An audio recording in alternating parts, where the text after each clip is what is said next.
સંજયભાઈ એમને માલ વેચવામાં 500 રૂપિયા વેચ્યો હતો બરોબર, 500 રૂપિયા ખાલી મજૂરી એને લીધી હતી બરોબર. તે પછી એની તારીખ ભરતી હતી બરોબર, તારીખમાં જતા હતા હોતા એ લોકો બરોબર. 2-3 વખત નતા ગયા તો પછી સાહેબ નો ફોન આવ્યો કે તમે કોર્ટે રજૂ થાવ અહીંયા બરોબર. તો 200 રૂપિયા ભાડું લઈને અહીંયા ગયા બરોબર. અહીંયા ગયા તો મારા સાસુમાની બધા ગયા બરોબર. તો એ લોકો અહીંયા એમ કીધું કે એ લોકો 26 તારીખ સિવાય છૂટશે નહીં બરોબર. તો પછી લઈ ગયા ડાયરેક્ટ એને સેન્ટ્રલ જેલે બરોબર. સેન્ટ્રલ જેલે લઈ ગયા બરોબર.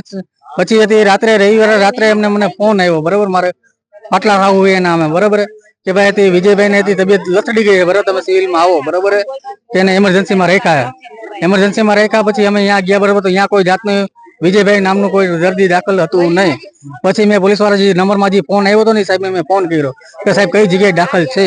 તો એને કીધું કે તમે ડાયરેક્ટ પીએમ માં જાઓ કે બરોબર. તો અમે રાત્રે પીએમ માં ગયા બરોબર. પછી અમે વિજયભાઈ ને જોયા બરોબર. તો પછી અમારે એ જ કહેવાનો મતલબ છે કે વિજયભાઈ હાજા હુરા ગયા હતા બરોબર. તો પછી આ રીતનું થયું કેમ, એને શું થયું, એને મારવામાં આવ્યો કે કોઈ જાતનું અને શું થયું એને અમારે ખાલી એટલું જાણવું છે અમારે બરોબર. અમારે ટૂંકમાં ન્યાય જોઈએ નહીં, કોઈ જાતની બીમારી નહીં.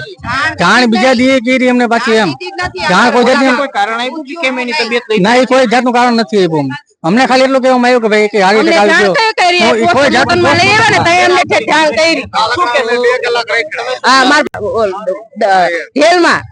અને અહીંયા કાલે ખબર પડી અમને હાંજે ઠેઠ પોસ્ટમોર્ટમ કરી પછી તમને ખબર પડી એમ કે 2 કલાક તમે રિક્ષા લઈને રેખડાએ સિવિલમાં કે દાખલ હે એમ કરી. ઈ કે ઇમરજન્સી માં આયા તમારા ભાઈ એમ કરીને અમને બોલાવ્યા ઇમરજન્સી માં આયા. મારું શ્રદ્ધાબેન મારો ભાઈ થાય મારે